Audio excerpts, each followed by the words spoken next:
ಆದರೆ ಇವತ್ತು ಅವರು ಮಾಡ್ತಾ ಇರೋವಂಥದ್ದು ಒಂದು ಕಾಂಗ್ರೆಸ್ಸಿನ ಒಂದು ತೆವಲು ತೀರ್ಸ್ಕೊಳಕ್ಕೋಸ್ಕರ ಮಾಡ್ತಾ ಇದ್ದಾರೆ. ಇದು ಒಳ್ಳೇದಲ್ಲ. ಅದರಿಂದ ಈ ಗಾಂಧಿ ಏನ್ ಹೇಳವ್ರೆ, ಮಹಾತ್ಮ ಗಾಂಧೀಜಿ ಮುಗಿಸ್ಬೇಕಲ್ಲ, ಇನ್ನ ಜಾಸ್ತಿ ಹೊತ್ತಾಗ್ಬೇಕಾ? ಅಲ್ಲ, ಗಾಂಧೀಜಿಯವರ ಆಶಯಗಳು ಏನಿತ್ತು ಅದು ಪ್ರಿಂಟ್ ಮಾಡಿಲ್ಲ. ಸತ್ಯಮೇವ ಜಯತೇನೂ ಇಲ್ಲ, ಸ್ವಚ್ಛ ಭಾರತ್ ಇಲ್ಲ, ಯಾವುದೂ ಇಲ್ಲ. ಅದಕ್ಕೆ ಅಡ್ವರ್ಟೈಸ್ಮೆಂಟ್ಗೆ ಇವ್ರಿಗೆ ಯೋಗ್ಯತೆ ಇಲ್ಲ. ಕಾಂಗ್ರೆಸ್ ಅವ್ರಿಗೆ ಹಣಕಾಸಿಲ್ಲ ಅದಕ್ಕೆ. ಒಂದೇ ಇಲ್ಲ, ಒಂದೇ ಮಾತಾಡೋದು ನೀವೆಲ್ಲ ಯಾಕೆ ನೈತಿಕತೆ ಇದೆ. ಸ್ವಚ್ಛ ಭಾರತ ನರೇಗಾ ಅದು ಅದು ಒಂದು ಭಾಗ. ಮುಗಿಸ್ಲಿ, ಅವ್ರು ಮಾತಾಡಿ ಮುಗಿಸ್ಲಿ,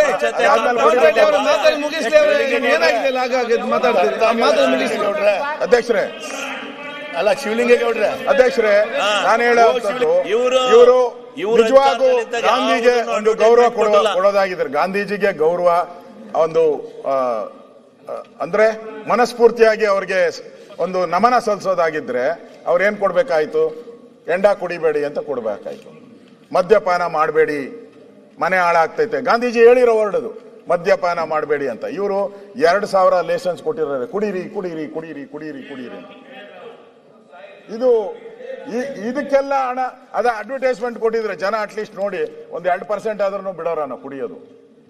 ಅದು ಬಿಟ್ಬಿಟ್ಟು ನೀವು ನಿಮ್ಮ ಕಾಂಗ್ರೆಸ್ನ ಅಡ್ವರ್ಟೈಸ್ಮೆಂಟ್ ಅನ್ನ ಸರ್ಕಾರ ದುಡ್ಡಲ್ಲಿ ಕೊಟ್ಟು ಮೋಸ ಮಾಡ್ತಾ ಇದ್ದಾರೆ ಜನರ ತೆರಿಗೆ ಹಣವನ್ನ. ಇದು ಅಕ್ಷಮ್ಯ ಅಪರಾಧ. ಒಂದ್ ಕಡೆ ಗಾಂಧೀಜಿಗೆ ಅವಮಾನ ಮಾಡಿದ್ದೀರಾ, ಅವ್ರು ಹೇಳದೇ ಇರೋ ಪದಗಳನ್ನ ಹೇಳಿ ಗಾಂಧೀಜಿಗೆ ಅವಮಾನ ಮಾಡ್ತಾ ಇದ್ದೀರಾ. ಇನ್ನೊಂದ್ ಕಡೆ ಸರ್ಕಾರದ ದುಡ್ಡನ್ನ ಪೋಲ್ ಮಾಡ್ತಾ ಇದ್ದೀರಾ. ಇದು ನೀವು ಸರ್ಕಾರ ಮಾಡ್ತಾ ಇರೋ ಜನಗಳಿಗೆ ದ್ರೋಹ ಅನ್ನೋ ಮಾತನ್ನ ಈ ಸಂದರ್ಭದಲ್ಲಿ ಹೇಳ್ತಾ ಇದ್ದೀನಿ ಅಧ್ಯಕ್ಷ. ಸುನಿಲ್ ಕುಮಾರ್,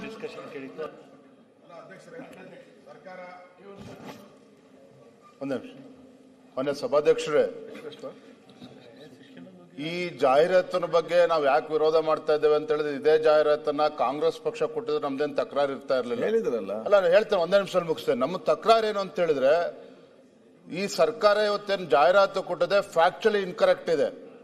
ಈ ಉದಾಹರಣೆಗೆ ಹೇಳೋದಾದ್ರೆ, ಮನ್ರೇಗಾದಲ್ಲಿ ದೇಶದ ಎಲ್ಲ ಹಳ್ಳಿಗಳಲ್ಲೂ ಕೆಲಸ ಮಾಡಬಹುದಾಯ್ತು, ಈಗ ಹೇಗೆ ಅಂತ ಬರ್ತದೆ. ಈಗ ಆಗಿಲ್ಲ.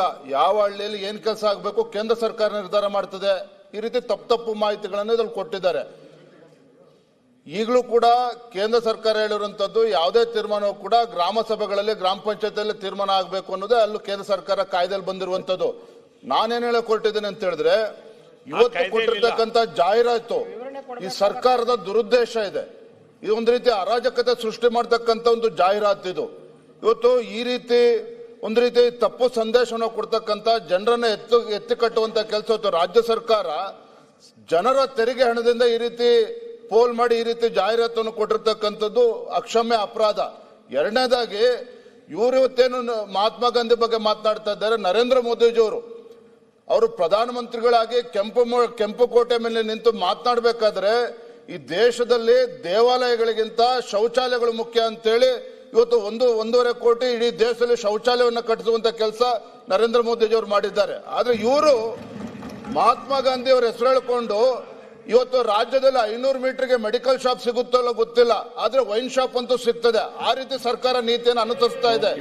ಆದ್ರೆ ಈ ರೀತಿ ಸಭಾಧ್ಯಕ್ಷರೇ, ಫ್ಯಾಕ್ಚುಲಿ ಇನ್ಕರೆಕ್ಟ್ ಇರ್ತಕ್ಕಂಥ, ಟೆಕ್ನಿಕಲ್ ಅವ್ರು ಏನಿದೆ ವಾದ ಮಾಡ್ಲಿ, ಆದ್ರೆ ಫ್ಯಾಕ್ಚುಲಿ ಇನ್ಕರೆಕ್ಟ್ ಇರ್ತಕ್ಕಂಥ, ತಪ್ಪು ಸಂದೇಶವನ್ನು ಕೊಡ್ತಕ್ಕಂಥ, ಒಂದು ರೀತಿ ಅರಾಜಕತೆ ಸೃಷ್ಟಿ ಮಾಡ್ತಕ್ಕಂಥ ಈ ರೀತಿ ಜಾಹೀರಾತನ್ನ ರಾಜ್ಯ ಸರ್ಕಾರ ಕೊಡೋದಕ್ಕೆ ಅವಕಾಶ ಇಲ್ಲ. ದಯವಿಟ್ಟು ಇದಕ್ಕೆ ಅವಕಾಶನ ಕೊಡಬಾರ್ದು. ತಾವು ಮಾನ್ಯ ಮಂತ್ರಿಗಳು ಅವರು ಉತ್ತರ ಕೊಡ್ಲಿ, ಮಂತ್ರಿಗಳು ಹೇಳ್ಬೇಕು. ಅವ್ರ ಪಕ್ಷದಿಂದ ಕೊಡ್ಕೊಳ್ಳಿ, ಪಕ್ಷದ ದುಡ್ಡು ಕೊಡ್ಲಿ, ಸರ್ಕಾರ ದುಡ್ಡು ಯಾಕೆ ಕೊಡ್ಬೇಕು ಇದಕ್ಕೆ?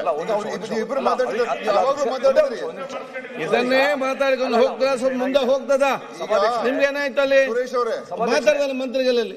ಈಗ ಇರುವಂತ ಇಶ್ಯೂ ಗಾಂಧಿಯವ್ರ ಬಗ್ಗೆ ನಮ್ದು ಯಾವ ರೀತಿ ಪ್ರೇಮ, ಪ್ರೀತಿ, ಗೌರವ ಇದೆ ಅಂತಂದ್ರೆ, ಒಂದು ನಿಮಿಷ ಪ್ಲೀಸ್.